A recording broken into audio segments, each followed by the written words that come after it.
morning students of class 11 science. Students, today we people will discuss about the following topics: heat and temperature, Joule's mechanical equivalent of it, thermometry and thermal expansion of solids, which are classified three categories: linear expansion, superficial expansion and volume expansion. Under this chapter, 17 thermal properties of matter through video 1.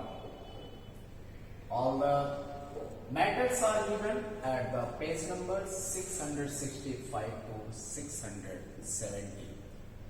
I hope you people will see in the textbook also these topics, and you should at least one time read the book and clear the concept also. And I am going to clear all the concepts of these following physical quantities and these topics. Now let us start. First topic is here heat and temperature. There is a very close relation between heat and temperature. And to read about the heat, it is necessary to know that what was the previous concept of the heat. All of you have read in class 9th also. And according to that, first of all, this heat was defined by the caloric theory of heat. And according to this caloric theory of heat, heat is an invisible, weightless and orderless fluid. And when we add this quantity in any object, then what happens? Its temperature rise, and if we withdraw that quantity, which is known as here heat, if withdraw from any body or any body lose that heat, then temperature gets false. It means according to the caloric theory of heat is an invisible, orderless and weightless fluid that is called caloric. And that's why you people will read the unit of this heat as a calorie. And all of you are familiar with 1 calorie in previous classes, that's why I am not discussing about that. Another definition all of you have read, that was the according to the dynamic theory of heat. And according to this theory, you know that in any matter, in any object, the atoms or molecules or constituents, particles of any substance, they have internal energy in the form of kinetic energy, and which are also classified as a kinetic energy, that is translational kinetic energy, rotational kinetic energy, as well as vibrational kinetic energy. And some of these internal energies, these which are formally stated by me, this is known as also this average energy. Total internal energy of any system or substance or any body, that is known as heat. I hope all of you understand about the heat. Another thing is the heat is a form of energy.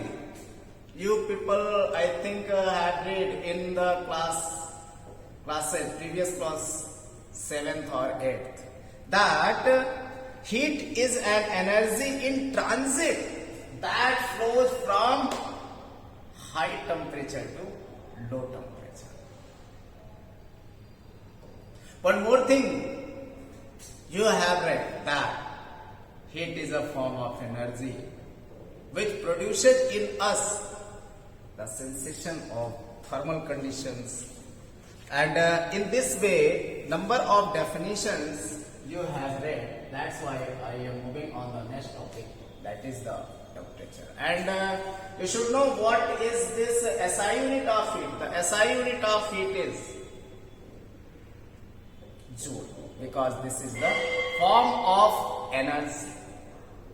And one unit more, that is calorie, and all of you are familiar with that. 1 calorie is equal 4.18 joule.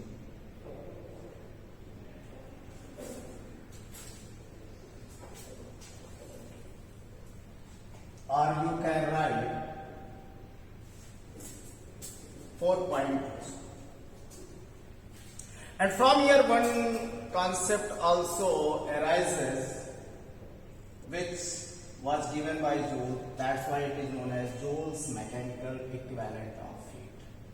Here is the equivalence of heat and work. Heat is measured in calorie and work is measured in joule. That's why this is very important to know about that Joule's mechanical equivalent of heat. If we do any work, then heat is produced, or you can say using this heat energy you can work on any system, in any system. And in the upcoming chapter, that is the heat thermodynamics, you will read the exact relation between this heat and work. But here we want to discuss about this Joule's mechanical equivalent of heat, which is very important. And this is this work done on any body or a system, this is directly proportional to heat. And if we replace this directly proportional, we use a constant of proportionality, that is J. It means this J can be written as W by Q. And this J is the constant of proportionality, and this is known as Joule's mechanical equivalent of heat. It means this is the amount of work done per unit heat given to any system. I hope all of you understand this also. And the value of this J is this one, that is 4.18. One more thing, it is not a physical quantity. It is only the conversion of heat and joule. It means it is a conversion factor. This was also very important for you to know that this J is only conversion factor. Next thing I have taken here, temperature. What is the temperature? Temperature is a physical quantity which tells about the thermal state of any substance or any matter, which is a hot, which is a cold. We can compare the two objects of different heat also. And this temperature also tells about the direction of flow of heat. Just earlier I have discussed that heat flows from high temperature to low temperature. That's why there is a very close relation between heat and temperature. I hope all of you understand about this, and all of you are familiar with this heat and temperature in the previous classes. That's why I am moving on the next topic, that is the thermometry, which is very important.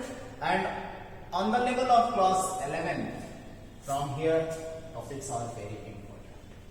Now thermometry, what is the thermometry? Thermometry is a branch of physics that deals with the measurement of temperature.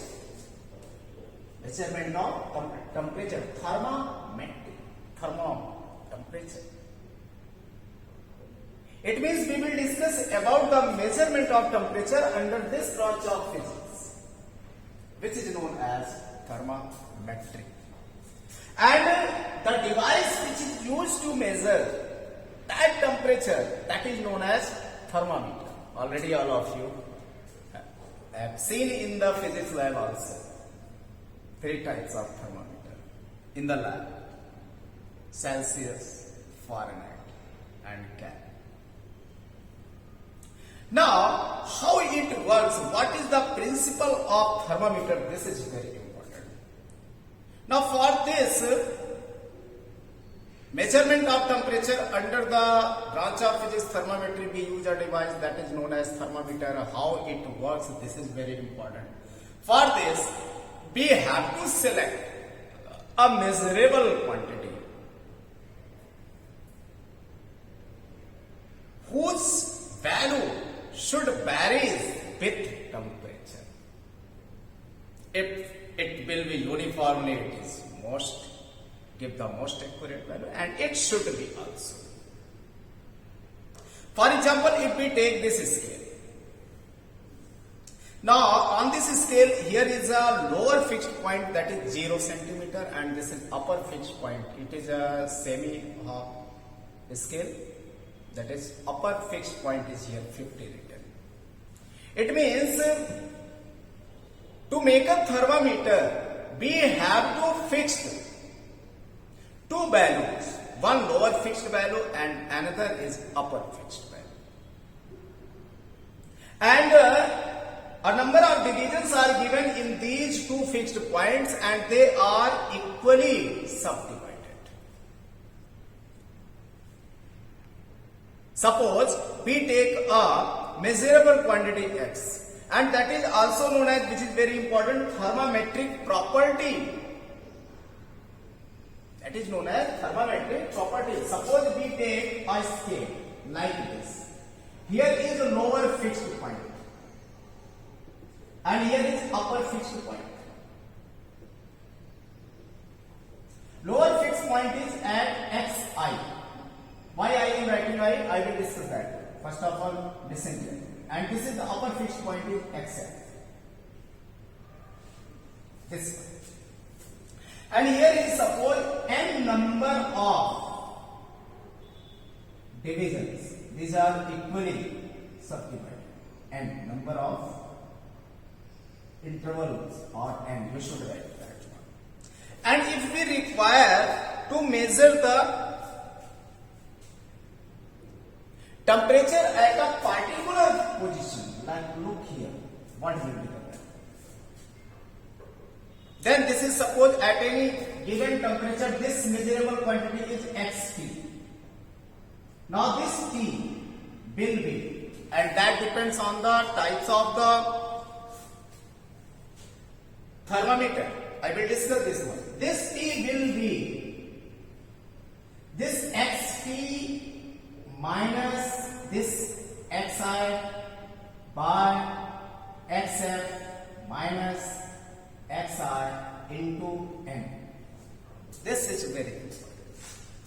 What is n here? Already I have discussed this one. Number of equal intervals between these angles.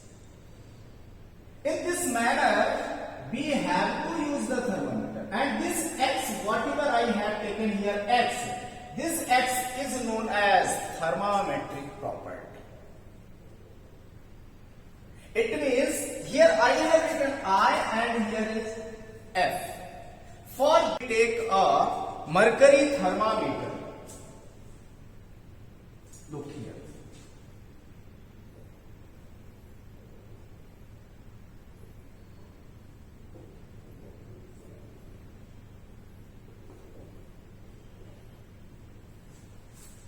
Mercury thermometer.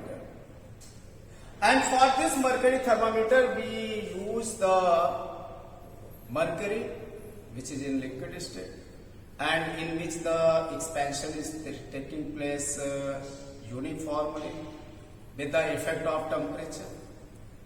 And that's why we have to use the mercury in that thermometer. And it is known as mercury thermometer. And in this we have to take that thermometric property, that is measurable quantity length of that mercury column.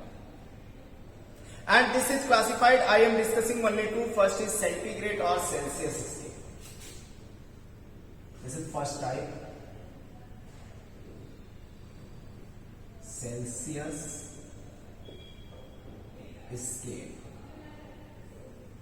or centigrade scale. This one.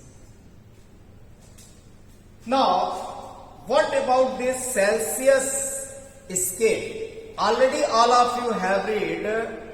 We require here what? That is the ice point. Another is this is the steam point, and this is the at the temperature at which you are getting the value of that measurable quantity or thermometric property. In this case, we have to calculate two values. First is the xi, and this xi is taken at 0 degrees Celsius.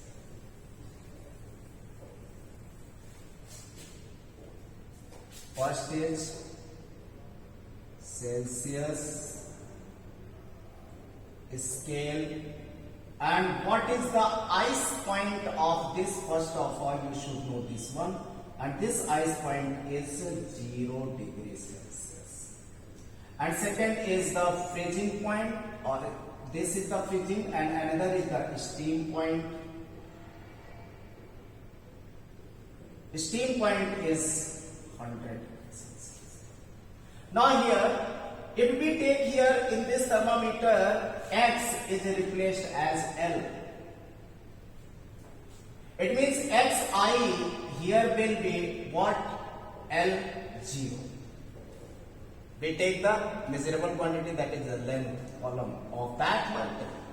And what will be Xs? It is as a initial and final also you can take. Now this SS, that is at the steam point, that will be you have to calculate the length at 100 degrees Celsius. And at any given temperature, suppose that is the LT. And how many number of divisions? Already you have read here, N is 100. Then behalf of that, T will be in degrees Celsius. How much it will be? At the place of xt, we have to use LT minus xi is L0 by xs, that is L100 minus again xi means L0 into 100. In this manner, we can calculate the temperature using this Celsius scale, that is mercury thermometer in scale of Celsius. And another thing which is very important, that is I will take directly second one, that is the Fahrenheit scale. Fahrenheit scale. This is very important. And on this Fahrenheit scale, you should know that xi will be L32 because its ice point is 32.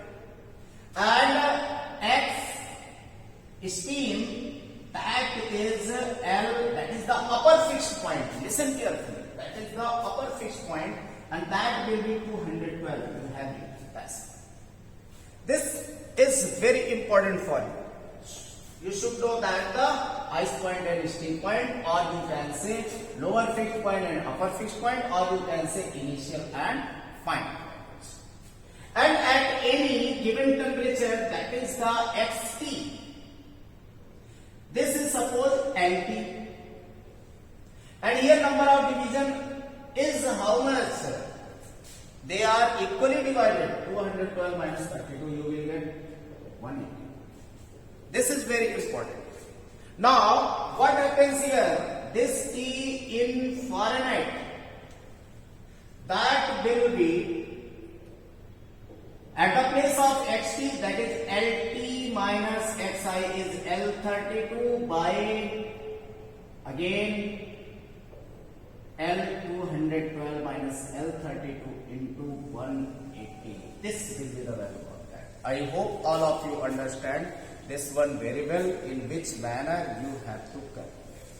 Another thermometer I am going to discussing about the another thermometer which is very important. That is the gas thermometer. And one another is that is the platinum resistance thermometer. First of all, I am going to discuss the gas thermometer.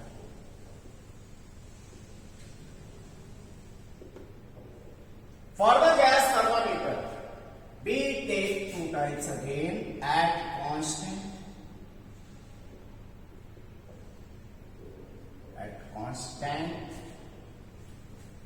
pressure, and another is at constant volume. First of all, discuss this. At constant pressure, we will discuss. Then we take the measurable quantity, that is the thermometric property. We take here volume, and you have the gas laws. P is directly proportional to and V is also directly proportional to absolute temperature T. That's why at constant pressure we have to calculate the volume at 0 degrees Celsius, at 100 degrees Celsius, again at the given temperature, and then we take here N100. Then we can write here T, and in which scale, this is very important, that is in degrees Celsius. We take again upper fixed point minus lower fixed point.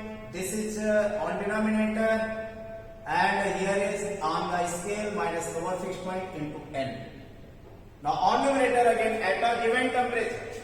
Suppose at the given temperature, volume was Vt, and at 0 degrees Celsius, V0, at 100 degrees Celsius, V100 minus V0 into number of divisions, that is the 100. This will be the formula. Another, at constant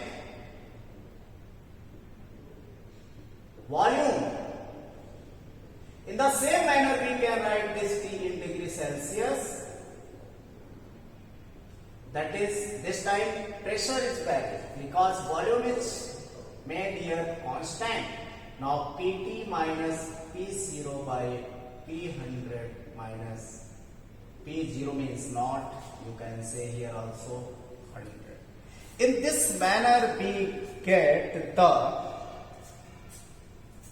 value of temperature using this such type of thermometer. Now another thing is here, third type, that was the platinum resistance thermometer. In the same manner we can write, that is here we take the thermometric property here, resistance of that plate. Now here again this T will be in degrees Celsius is equal RT minus R0 by R100 minus R0 into 100. Again listen carefully these things. This is volume at lower fixed point. This is the volume at the given temperature or the temperature whatever you required, and this 100 is the volume at the this steam point or upper fixed point. Into N is the number of equally subdivided divisions. I hope all of you understand all these thermometers. For this platinum thermometer, one important formula is also you will read RT is equal R0 1 plus alpha T. This is the rising temperature. This is the resistance at lower fixed point means 0 degrees Celsius if we take the Celsius scale, and this RT is the resistance of that thermometer which is taken as thermometric property at given temperature, and alpha is the coefficient of thermal expansion of that resistance. I hope all of you understand this type of. But for the conversion of the scale, we take only this relation. For conversion you should write. For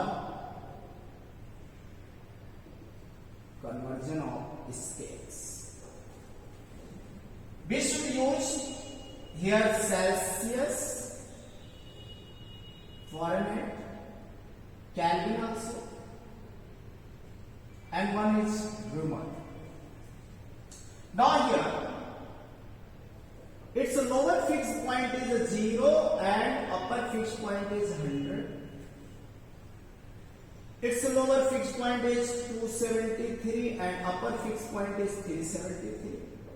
And this is the 32 and 212. And for Reaumur, this is very important. Reaumur thermometer is not in your course, but you should know about that also, which is very important. Its ice point, or you can say lower fixed point is 0 and here is 80.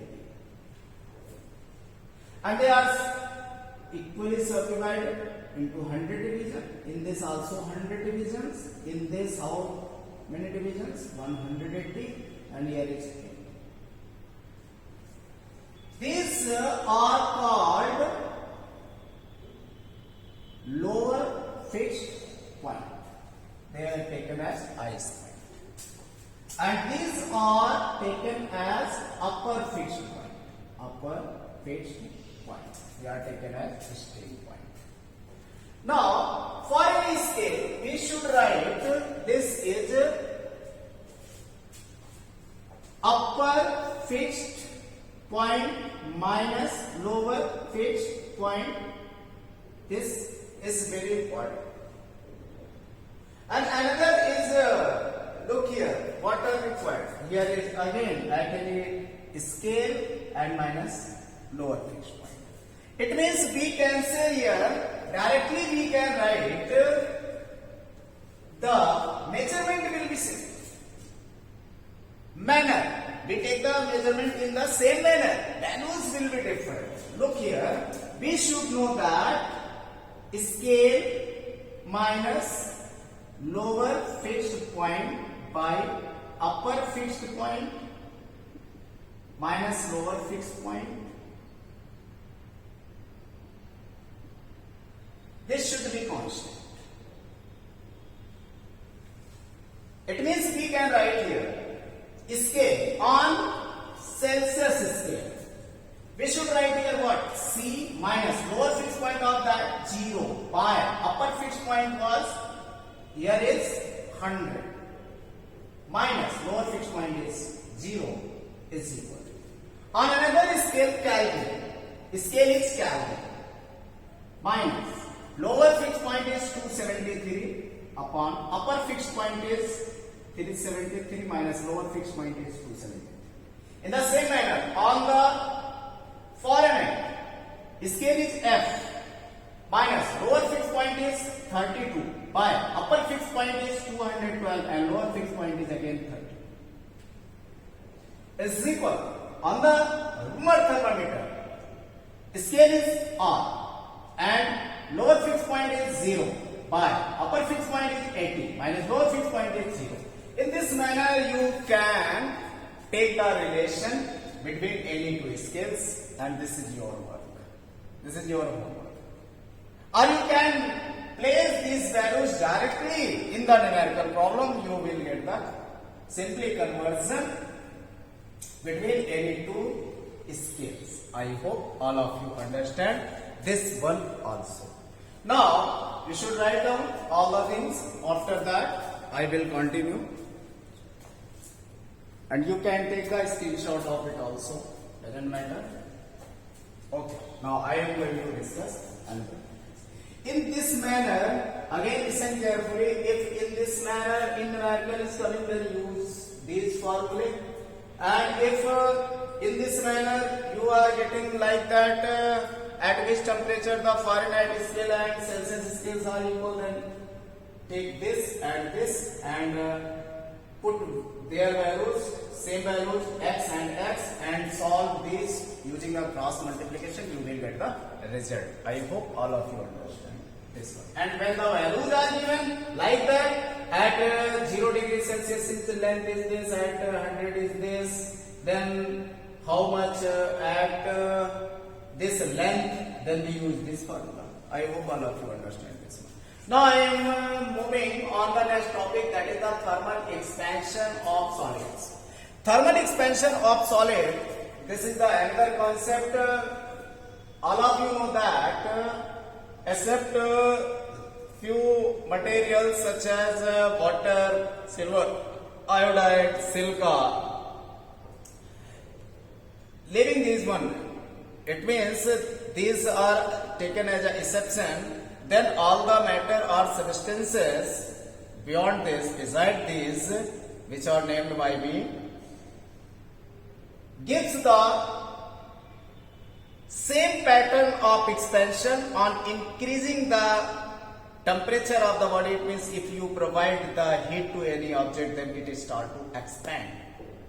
It means the expansion is taking place in any substance due to the effect of temperature.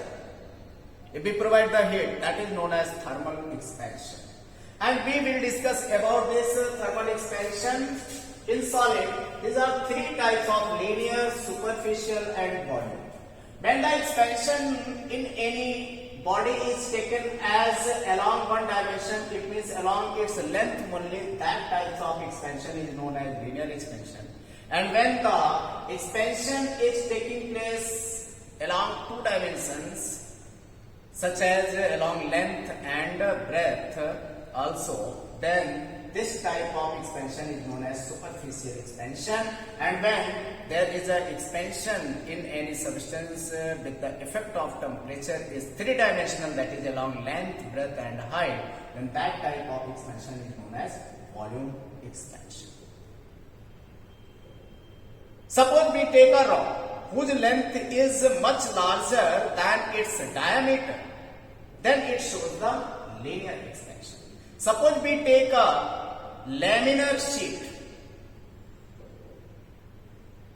and we provide heat to it, then it will start to expand, and this type of expansion will be superficial because expansion is taking place along its length and breadth. If we take a rectangular sheet like this, and this is the rod, here is expansion is taking place, here is also expansion is taking place in two mode, in two directions. That's why it is known as superficial. And here is only along this.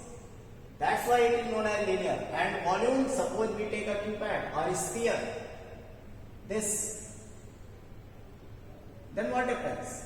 Here is length, breadth and height also. This. And here is height also, suppose this one, like this.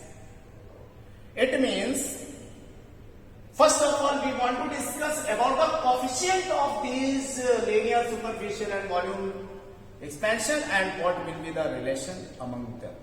Now let us start. First is the linear thermal expansion.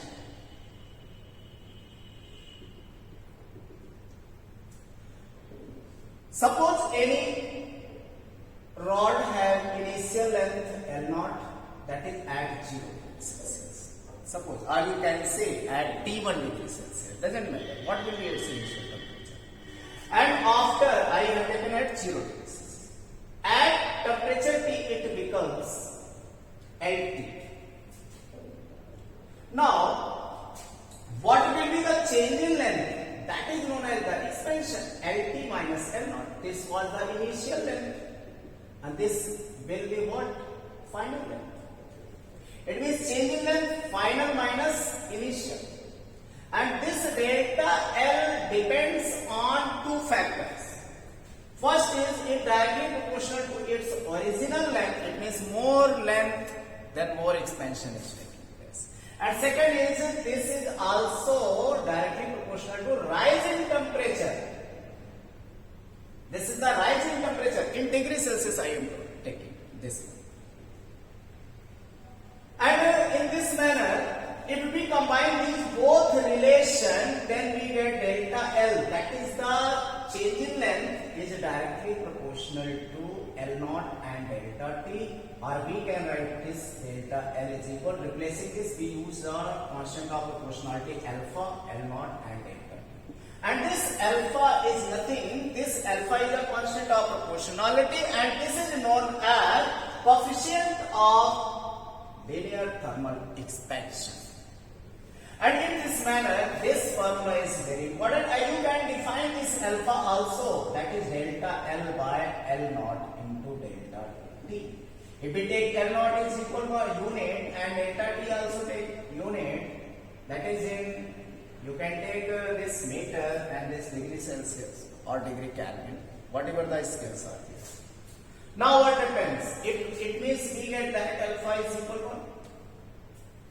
And what will be unit? Meter cancel out. You will get, if we take the degree Celsius, it is degree Celsius, or if we take in Kelvin, then it will be written as Kelvin. Or it means this alpha is the coefficient of linear thermal expansion, which is equal to what? This is, if we take this 1, 1, 1, then this 1 and this 1, if we get delta L is equal to alpha.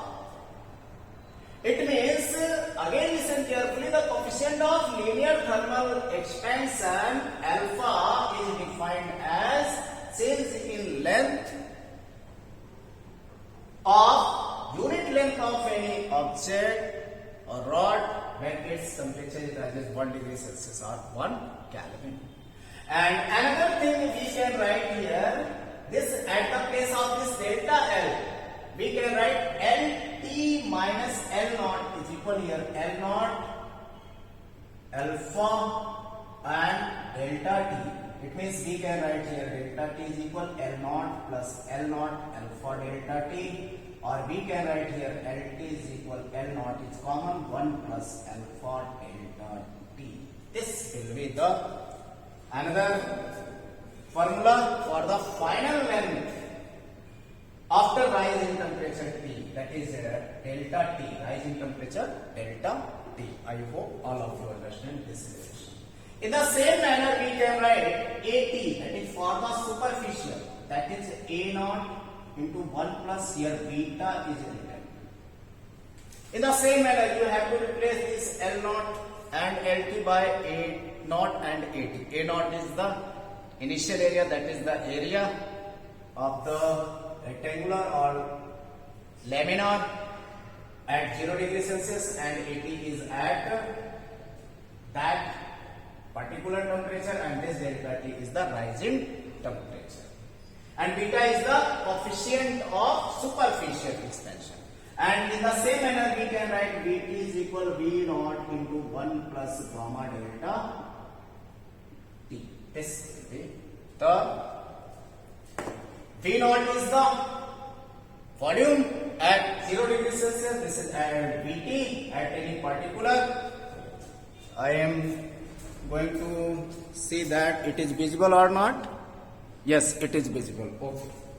Yes, Vt is equal V naught 1 plus gamma delta T. Here V naught is the volume at 0 degrees Celsius. Vt is at any given particular temperature. Delta T is the rising temperature, and gamma is the coefficient of volume thermal expansion. I hope all of you understand this one. In next video, we will discuss about the relation among these alpha, beta and gamma and expansion in liquid also. Now wait for the next video and you should revise all these things. Okay student, thanks.